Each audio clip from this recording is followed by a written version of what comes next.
Hey guys, this is your boy Beats and Sync here, bringing you another tutorial in the Sony Vegas Pro 12 series. This week we're going to be looking at Twixtor, the plugin to slow down your clips in Sony Vegas Pro 12. This is a much more advanced technique than we discussed previously in my last video. There's a lot more things that can go wrong when using this software, but overall it's not too difficult to use, and when you get the hang of it, it's pretty simple. So what you want to do is get your video clip onto your timeline. So you basically navigate your way to the part of your clip where you want to slow motion. Now my style in the last few videos that I've made is doing a slow scope in the start. So what you want to do is press S on your keyboard where you want to start. That splits the clip, and go to where you want the slow motion to stop working, and for me that's about 5 frames afterwards. So I press S again on my keyboard, and now you see you get this clip here. Now keeping this in the same spot, we basically want this to end here. Now what you want to do is go to your Video FX tab right here, and obviously you must have installed Twixtor on Twixtor Pro. You'll find it in your Video FX tab right here. Click on that. Now I already have a default setup right here, so I just drag that on, but because you don't have my settings, I'm going to put a default one up so you can see the process of making that. So you drag this, the default one, from Twixtor Pro onto the clip you want to put slow motion onto. Now after doing that, this window pops up, and I've got to admit, at first it does look confusing. There's a lot of stuff, a lot of numbers, a lot of bars, but really it is quite simple. Because this is Sony Vegas Pro, it's a lot different to the Twixtor in After Effects. So if you've used it in After Effects, you might be used to having to tweak a lot more things and a lot more sliders, but in Vegas Pro it's quite a lot more simple than that. The only thing you really need to change is the speed percent, and that's quite self-explanatory. I normally go for around 10, depending on obviously the clip. I'll change it if it needs to be changed. But generally speaking, I use 10 speed, so just take 0 off.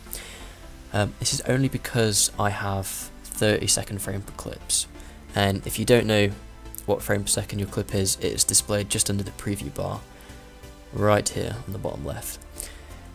I wouldn't recommend going any slower than 10 if you have 30. If you have 60 or 59.9, then feel free to put that down to 2 or 3, because then you'll get some really super slow motion. But for me, 30 frames per second, 10, that's the one to do. And I think for that, unless it goes terribly wrong, that's the only thing you need to change. So you exit the event tab, and you see that this clip still, it's not changed much. It will still go slow motion, but you're going to have to tell it for how long you want it to do that slow motion. So you got it without holding control this time. You don't hold control. You just go to the end of your clip and drag it to wherever you want it to end, basically. And obviously, if you had your music going and you've had your markers set up, so if you had like markers in place, then you obviously find your marker and drag it to sync it up with your music properly. Now again, similar to the other ways of doing slow motion, the audio is always going to be distorted. So now I don't think I mentioned this in my previous video, but to delete audio properly from your clips, you need to detach the audio from the clips, and you do that by clicking on the audio and pressing U on the keyboard, and you do that for each one. I should have done it before I split the clip, and then after you've done that, then you can go ahead and just delete the track by doing that. Because if you delete the track without separating the audio from the video, then it will delete the whole thing, and you don't really want that. So now if you want to preview this before you render it. Twixtor doesn't like the preview thing. You've got to do a RAM preview of the whole thing, and if you're not sure how to do that, you basically highlight the part of the clip that you want to put into RAM, then you hold Shift and B. Now that makes it go through your clip and put the preview in more detail into your RAM. And obviously if you've got a faster computer, the faster it'll buffer. If you've got anything below 4 gigs of RAM, it's probably going to take a while, so Twixtor might not be a good option to do. But anyway, it's finished rendering, so we're going to have to give it an old playthrough. Twixtor normally works a lot better if there isn't a huge change in stuff on the screen. 30 frame per second clips, they can work with Twixtor, however I would highly recommend using 60 and above, or 59.9, because you get a lot less distortion and it produces such a smoother looking effect.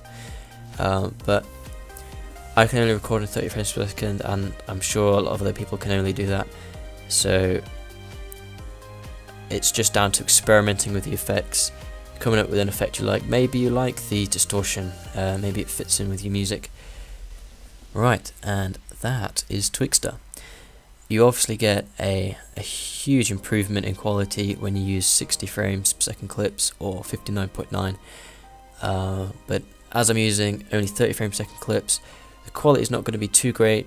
There's going to be quite a bit of distortion, but it still produces, I think anyway, a cool effect that's very handy to use, especially if you can't slow a clip down enough using the other two methods in my previous video. If you didn't see that video, there'll be an annotation in the top left of this video, and if you want to see a much better example of Twixtor, check out my latest montage that I've made for Clan Sulphur. That'll also be in the description and an annotation on the screen. Now, go check that out. Anyway, this is your boy Beats and Sync.